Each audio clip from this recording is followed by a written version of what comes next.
I am absolutely delighted to bring you today's guest. Now, this guest actually was on episode 2 of the podcast.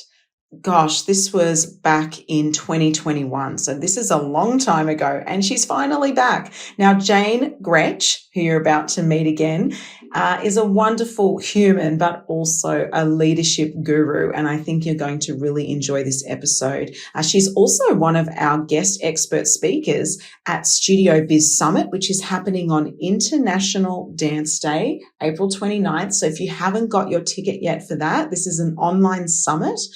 Make sure you do. Link is in the show notes, everyone. That's josephinelancuba.com/summit.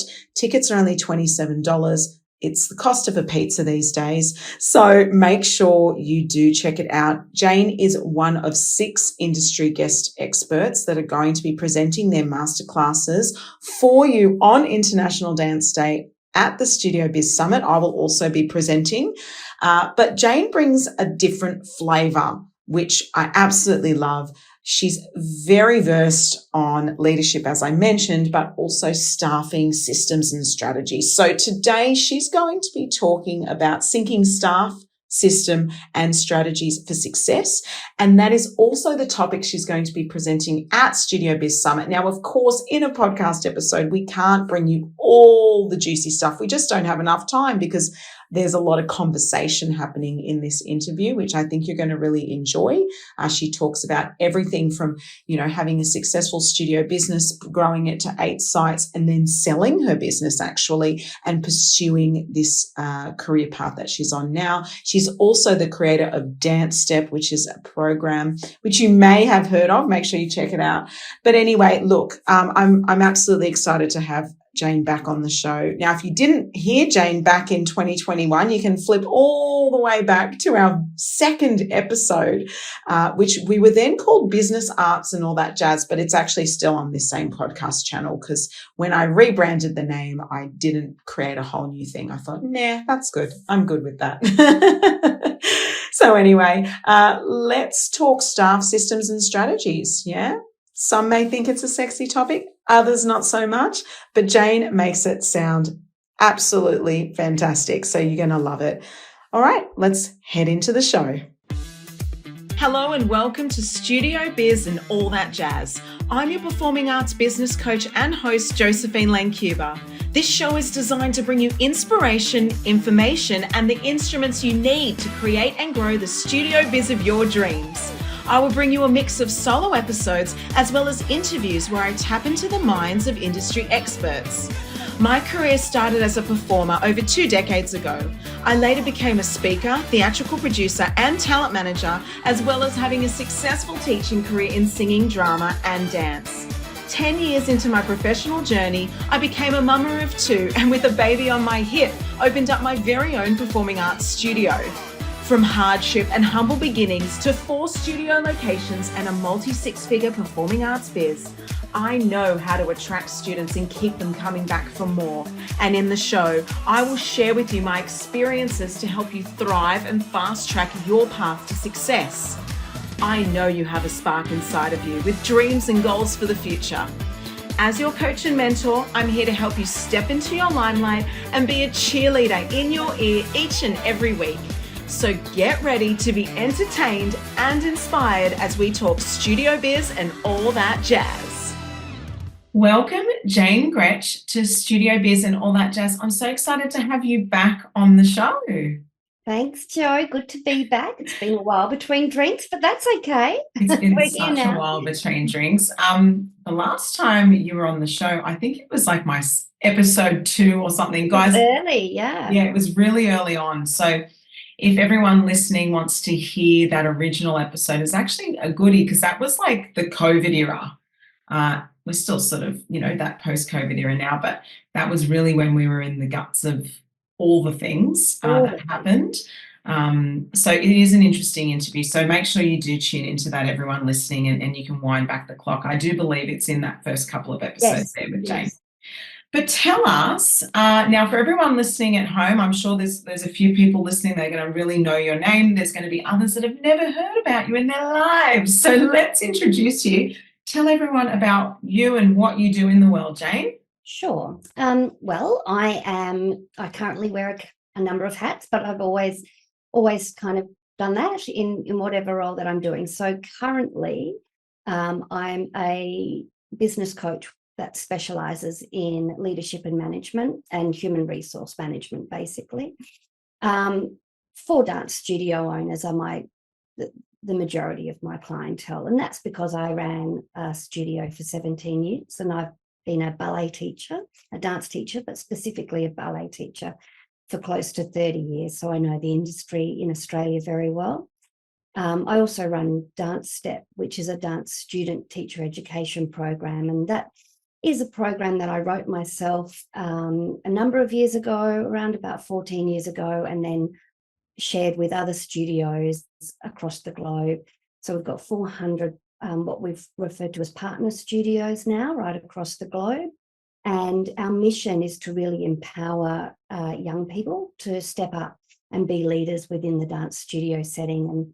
And empowering young people has been kind of the message that I've always had through whatever I've done, whether it's been, in the studio or with Dance Step. And then got one more hat, do also work in a private school in their boarding house a couple of times a week. And that's just because once I sold my studio, I wanted to have a break from teaching dance, because I'd been doing it for, like I said, close to 30 years. And I just wanted to kind of mix things up a little bit, but I really love teens and tweens, love them. I think they have so much to offer and to give us.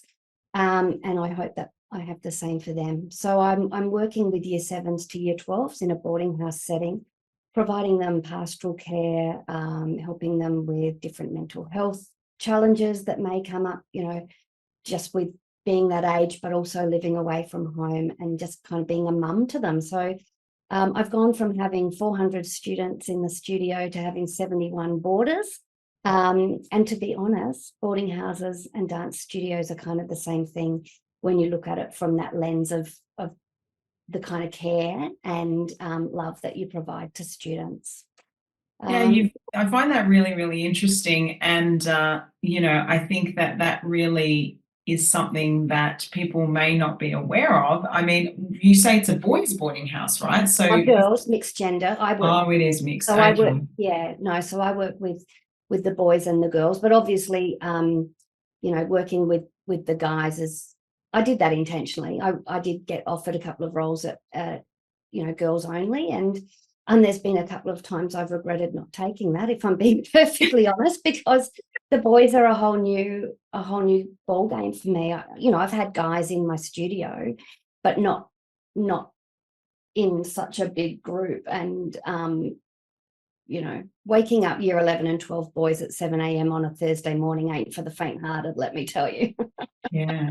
What's been the biggest challenge stepping away from the studio? I mean, was there anything, or was it just, were you completely elated? Like, what was that feeling that you had when you did decide to move on and progress your career in a different direction? Look, like any big, this is selling your studio is going to feature in probably, the top 10 kind of stressful things that you'll do in your life. So you need to liken it to selling a house, ending a major relationship, moving overseas, the death of a loved one, right? There's actually an index of these things that happen in our life that really are very stressful. And I would say selling a business is one of those. So, of course, it comes with a whole gamut of emotions. Of course, there was happiness. We got a great return on the investment that we put in. And so that's great. There's grief, because even though you want to set something free, you can still miss it. But for me, and I think this is really key, because it's what kind of helped me transition, and it is a transition, is it is just a season of my life. It's not my whole life, but my personal mission, and I worked on this probably around about 10 years ago, and it was through a program, and I can't remember what it was now, so I can't give credit where credit's due, but basically it was about creating your personal mission statement as opposed to your professional mission statement. And so my personal mission is to educate, encourage, and empower all I serve.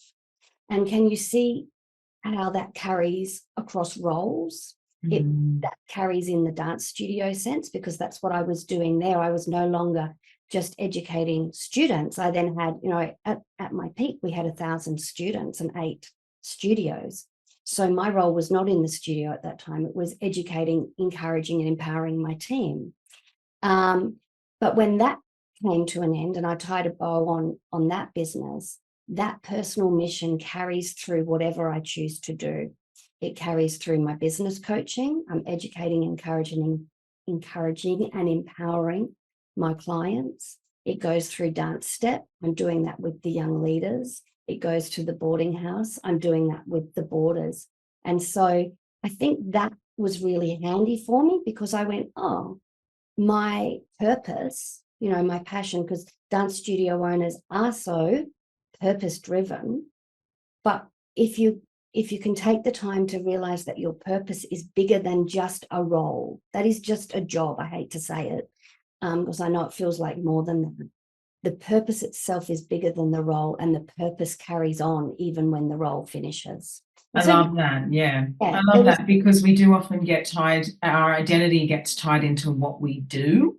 And Yes. sometimes that is a tricky scenario, because when we release what we do, then there's this whole internal question of, well, Who am I Yeah, of if course. I'm not this, or if I don't do that? Yeah. And I've definitely missed parts of that. Who am I? Of course I have. I'm only human. But I think it does keep coming back to, you can miss something and not want it back. Yeah, absolutely. Now, this really is an interesting thing, because I always call you a bit of a leadership guru, right, in the studio space. I've spent a lot of money to get that title, let me tell you. I've done a lot of study. A lot of study. And you're really bringing some of that leadership conversation to Studio Biz Summit. Jane, as said in the intro, is going to be one of our amazing speakers at the online Studio Biz Summit. And so everyone, make sure you do jump along to that one. But you're going to be talking specifically about the topic of syncing staff, systems, and strategy for success. So again, that whole, staff piece, you've come from having this program Dance Step again, which is developing leaders in studios and supporting studio owners to create those leaders and teachers, etc. So what exactly do you mean by syncing staff, system, and strategy for success? Can you tell us a little bit about that? That's a mouthful, isn't it? I'm sorry about that. I do like a bit of, I think can't remember what it's called, when all the letters are the same. Anyway, I do like that.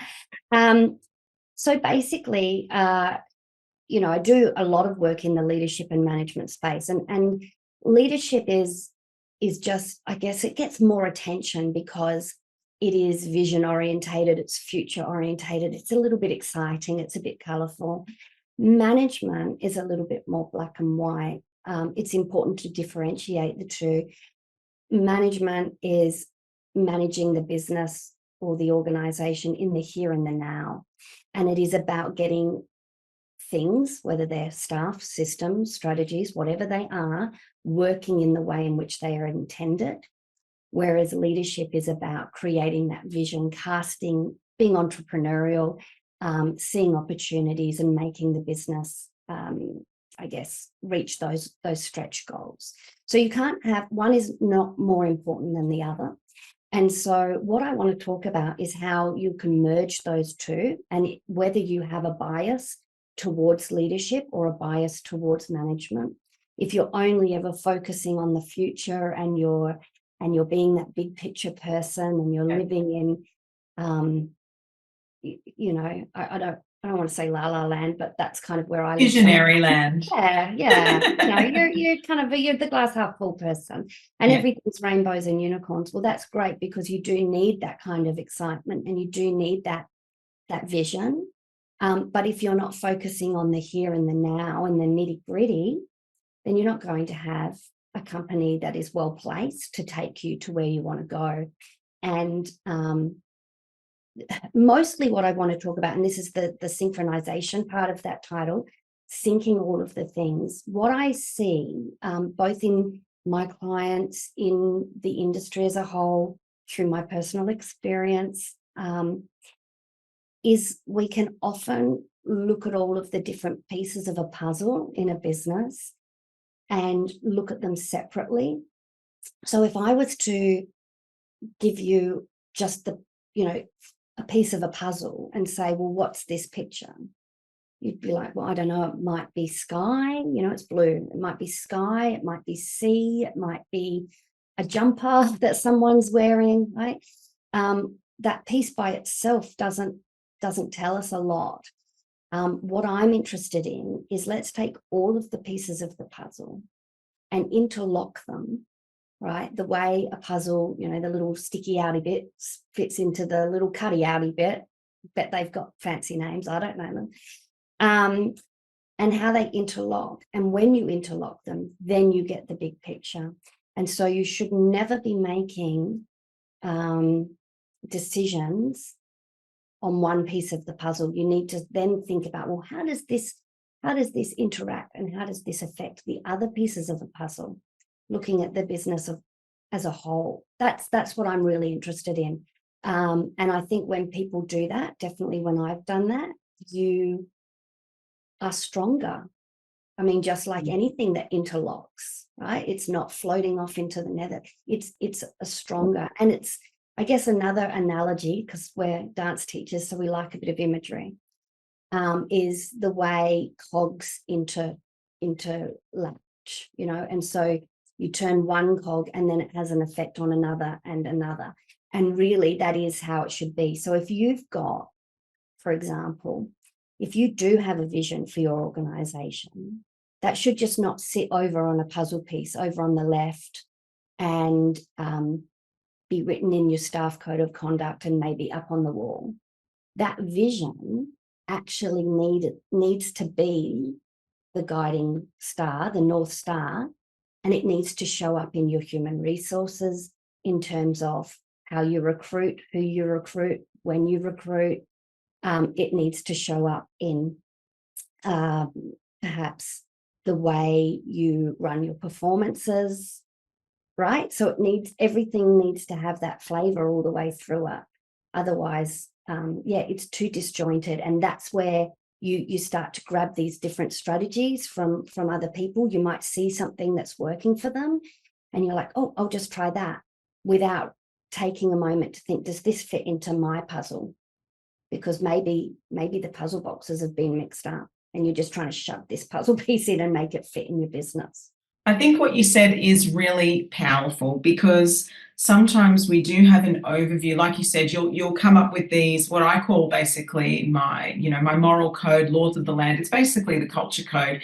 Yes, we create a list. I absolutely put them on my wall, but then it has to be embedded further than that. You have to train it to your team, breathe it through the teachers, through the children in the room. It's the ethos that, like you said, it's in the handbook, it's in everything we do. It's beyond just words on a page. It's embodying who we are and what we represent within the business. And I think what you're really saying is how that essentially results in your overall culture of the business. To a point, yeah. I mean, because I love a discussion on culture. It's like, if the answer isn't culture or systems, then it's the question's wrong, So I love a discussion on culture, and of course, that must, if you want your culture to be alive and to really be a true representation of those words, then yes, you must put strategies in place to bring that. Yes. But I think it's even more than that. It's about being a strategic decision maker and not getting distracted by what may or may not be working for other people. Because when you're looking at your puzzle pieces, your strategy might need to be different. Why? You're in a different demographic. Mm-hmm. You perhaps have a different vision. In fact, I'm sure that you do. Some studios are doing pre-professional training. Some studios are doing competition.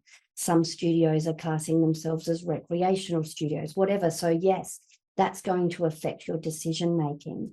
And what I really find is that when you get deep looking into your own organization, then you can make some really good decisions as they apply to you. Of course, get inspiration from the external environment and take into consideration the external environment and how it changes, because that's the tricky thing. It's changing all of the time. Recently, I was having a discussion with some of my clients about the industry environment and what has changed in the industry. If we really look at, there's kind of 5 factors that can give indicators about how an industry is performing. And one is, what is the level of competition like, right? Yes. That's one of the factors. So I think we'd all agree that's changed in the last 15 years. Yeah, it absolutely has. I mean, Right. I mean, it's very important that we can all suffer from what I call comparisonitis, right? So especially with social media, we're seeing what others are doing. We're trying to emulate that. We don't want that. I think it is important to stay in your lane in a really great way. But yes, I find that a really interesting topic. I find that that's something that we need to speak more of, and that competition piece.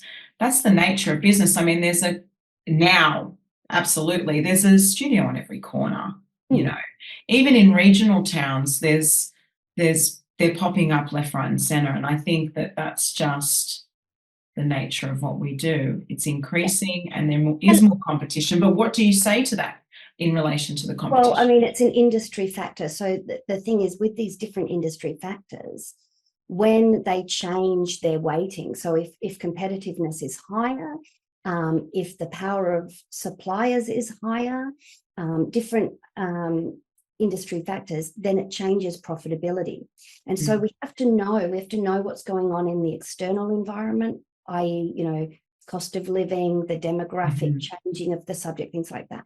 We have to know what's going on in the industry environment, because that's going to be affecting our profitability and the way we make decisions. So it's not enough just to go, oh, I'm going to try this, I'm going to try that. We're going to look at our actual context and put all of these pieces of the puzzle together. And then, I had 8 sub-branches, and I made the decision to close one because after quite extensive analysis, I could see that the demographic of where that branch, which was just a preschool, so just under 5s, branch was. And it answered the question of, well, why are enrollments in that branch struggling? And I could have, if I'd not gone deep enough to put those puzzle pieces together, I could have gone, is it my teacher? Is it our marketing? Do I need a new preschool program? Why is this so hard? But I needed to look at the whole picture. And in the end, it was really quite obvious.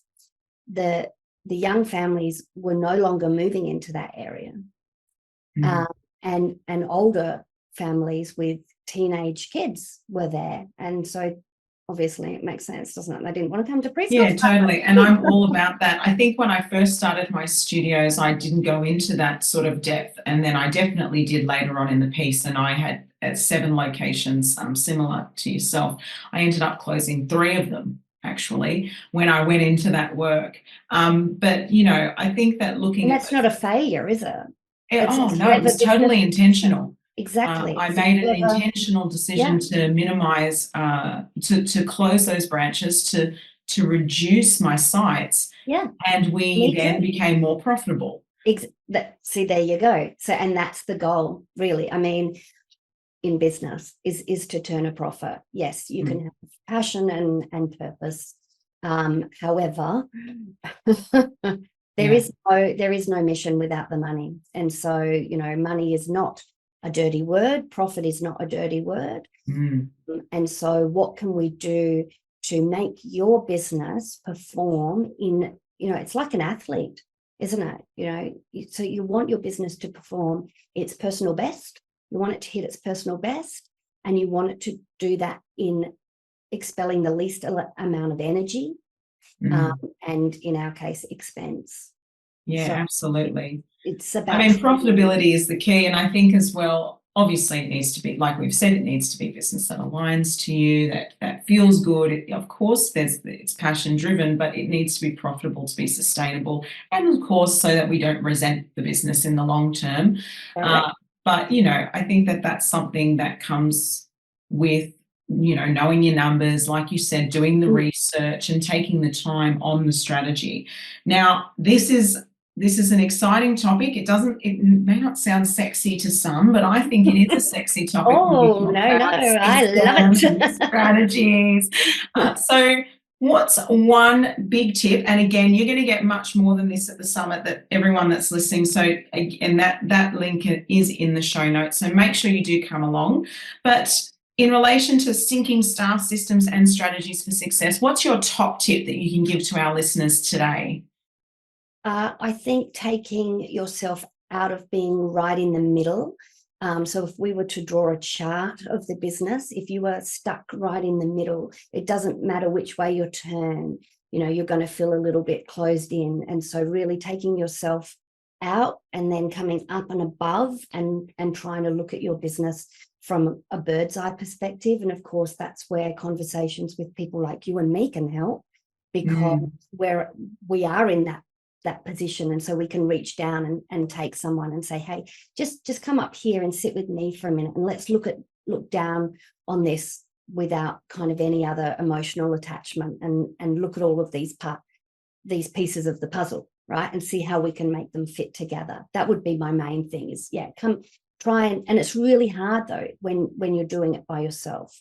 Yes. And you are in the middle to do that. So having a good coach or a good friend, good business buddy can sometimes be just the tonic to do that. And in the summit, what I'm planning on doing is giving some examples of some challenges that perhaps a dance studio owner might face, and how we can weave that through all of those puzzle pieces. So it's just taking what we've discussed today and really pulling it apart and going, well, what does that mean? What does that actually mean? It's all great to have this chat.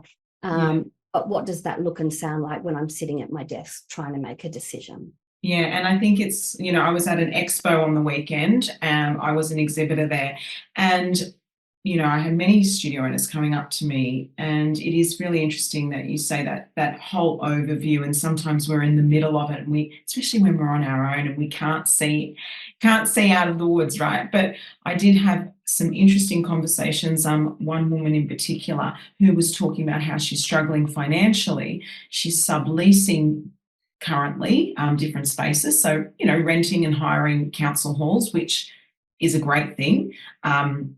You either do that or get a commercial lease. There's no right or wrong there. But she mentioned that she felt like she had to go in and get the studio and the big commercial lease. And I'm thinking, we had an honest conversation about it, but it's sometimes, again, that comparing ourselves to others. She's obviously not ready to do that, struggling financially, doesn't have the numbers. So to jump into a commercial lease isn't going to solve the problem, right? It's worse, isn't it? It's gonna but impact it. It's gonna make it worse. But I can understand how sometimes we look at those shiny studios next door to us, but that is not always what people are searching for. It's about what you offer, and again, having that own demographic and serving who you serve, right? But I understand that sense that you want to have all the shiny things. And what do you say to that? Like it can be hard when you're seeing the people around you. You want to get there faster, but you're just not there yet. Look, I and again, I'd love to. I read so much, and it all kind of gels together, and then I think, where did I read this? But I read that the comparison game is a game no one wins, right? You're never going to win. There's always somebody doing something that you wish you were doing, personally and professionally. So just don't play the game. You're not going to win. And I think also becoming really honest with yourself about why you might be wanting to do that, and ego shows up. It's ego. Oh, absolutely, yes. And we all have it. Yeah, of course we do. We're human. And I read a book actually after I sold the studio called Ego is the Enemy. I remember that one. And it was really confronting. Ooh, I'm writing that down. Yeah, A book club, that's happening. Ego is the Enemy. it's by Ryan Holiday. I was just looking over at my bookshelf. Love it. Yeah, it was one of those books where you're like, oh, you're just looking in a mirror, you know, because particularly with dance studio ownership or any position of leadership, there is an element where you are kind of raised up to be the leader, and it feels good. And so therefore it's the same with perhaps hiring a permanent studio space. It looks like success to others.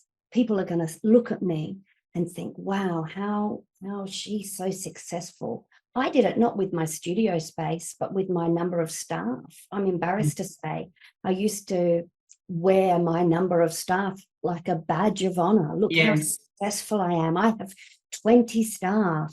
I love having less staff. That's like a bloody nightmare to me now. Yes. You know, I've got 1.5 and a dog. And it's great, and I'm making more profit. Right? Yeah. It's just kind of, we just have to get real about, well, why we might be making those comparisons, and it's confronting, and so therefore we might shut the book on it. There are a number of times, read the book and tell me how you go, because there are a number of times I was like, oh, just shut up. Yeah. Let's talk about the staffing thing, because obviously, you know, you support people in helping them, you know, build that in within the studio as well. But I just wanted to know what your thoughts are around when people say, I'm on my own, I'm teaching all the things. When is it the right time to bring people on board? See, because I've had the big team as well, and I've also had the small team, and I've gone big and gone, yeah, I've got like 15 teachers, I'm a rock star. Ego, okay. Yep. And then I've gone, I don't actually need 15 teachers, and I don't need 7 sites, and I reduced it right back. And it felt so good to have less, and less was more. But there is a point that you do cross, we all know it, where you can't be all the things. So where is that point in your mind when we go from being the solo business person to, hey, let's introduce some team now? That one I think is probably going to be quite personal, because for me, and obviously that's the only real experience I can give, is when my values are being compromised. So I try to work in alignment with my values, and I know them really well. And one of them is shock horror, you know, because it shows up in a lot of people's value system, is work-life balance. And so therefore, if I've got the work-life balance red flags raising all the time, and I'm feeling like I'm not serving the people the best that I can, I'm doing things that I'm like, why am I doing this? You know, I've got so much to do and I'm doing this. Well, that, you know, that's a red flag, isn't it? And so you go, all right, let's get some help. Post sale of the studio, I just needed a break from managing people. I love them, but gee, they're hard work, right? And a business with a lot of them is hard work. So I was like, oh, just have a little break from that. But I did get to that point again. I was like happy, and I was like, you know what? I'm doing things that I am overqualified for. They're not the best use of my time. I feel grumpy when I do them. I'm also a little bit stretched now, and so that's impacting my work-life balance. So the minute it nudges a value, then I go, oh, I need to change something here. But yes, I think it's one of those kind of things that you just know. You just need to acknowledge, and it'll nudge you, and you'll following, go, following your instinct on it too. I mean, I got to a point where I was feeling sick physically, and I'm not someone who has, you know, diagnosed anxiety or anything like that, but it made me anxious to go into particular classes. And I just knew I didn't want to do it anymore. Yeah, and there's your answer. I didn't want to do it anymore. So you don't have to. That's the advantage of being the employer or an entrepreneur. The minute you're not having fun, that's time to handball that to somebody else. Yes. Whole And give businesses yourself the included. space to actually do the work that's going to develop the business that you actually desire. And that you find fun and easy, you know, work within your strengths. For sure, obviously. And it's hard, isn't it? Because it's a little bit forward, 2 steps forward, 2 steps back. You know, you want to grow the business. Now you're spending money. Where is that leap of faith? But A, if you're unhappy, B, if you're resentful, and C, if you're stressed, well, they're pretty good red flags to me. So take some courageous action. Sometimes we have to do work we don't want to do, though. I mean, I still remember I had an admin assistant she was just the best. And she used to do all of our T-shirt packing for members, and we would courier them and wrap them in nice things with confetti and all the bits. And then that stopped when COVID happened. And then I was sitting at home wrapping all these boxes. I was like, I shouldn't be wrapping the boxes. And then after all, I'm like, oh, well, you know, it's a gift giving process. And eventually I won't have to wrap the boxes. Look, and that's the thing with small business enterprise, is that if you're the owner, at any time you can be left holding the baby. You know, at 100%. Any time it's going to come back to you and you're like, why am I holding this baby again? I'm past this stage of my life. Yes. I love that analogy, by the way. You know, you come back to holding the baby. Well, totally. What it feels like, isn't it? You're like, oh, me again. Like, I just thought I'd pass this off, and now I thought you were toilet trained and we were nappies. We were beyond that, yeah. And so, yeah, of course, there's going to be things like that. It's funny, I pack T-shirts for Dance Step, and, you know, some days I pack them with love and sometimes not so much. Yeah, no, licking the envelopes and putting the stamps on and all the bits. Look, okay, so before we wrap today, what can people expect from you at Studio Biz Summit? All right. So what I plan to do is I'll go over what we've discussed again today in a bit more detail, and then I'll give some examples where we can really just pull apart a challenge and go, well, what would you do? And not what would I do, but how can I ask questions? Because I think really that's the thing is I'm not really interested in giving answers. I'm interested in asking questions to help people guide, a bit same in dance class, isn't it? You know, guide discovery. And so that then they go, oh, this fits, because that's what I'm about, is finding the right fit, right? Finding the right fit that those puzzle pieces can go together for each individual business, but also finding your own fit about where you fit in the industry, or you fit in your own business. Even you're a piece of the puzzle. So I want to pull it apart, and then I want to put it back together with the people who will be attending live. Yeah, absolutely. And after the session, Jane will be available for live Q&As. So it is being recorded. Studio Biz Summit is being recorded, but we do encourage live attendance. And I do think that you get, you know, the most impact there where possible, of course. And if you do attend live, you'll be able to ask questions live to Jane, and she'll be there for you, which is exciting. Hey. So everyone, make sure you grab your ticket. They are only $27. This is like a cost cover exercise. We're here to give value to everybody at the Studio Biz Summit. It is an accessible online event on International Dance Day. Link is in the show notes, and Jane will be talking about syncing staff, system and strategies for success. Lots of S's. Come along. Excellent. I'm looking forward to it. Thank you, Jane, for being on the show. I really appreciate your time. This episode was brought to you by my signature group coaching program, Studio Biz Success, an amazing and accessible online educational platform for performing arts studio owners designed to help you grow your business with confidence and get your results. Check it out at josephinelancuba.com, along with other great industry resources to help you leap into the studio biz you deserve. If you love this episode, be sure to share it with your friends. You can tag me on social media at Josephine Lancuba and give it a review. Your support helps the show to grow so I can continue to provide you with useful, informative content. I'm Josephine Lancuba, your biggest cheerleader. Thanks for listening, and shine bright.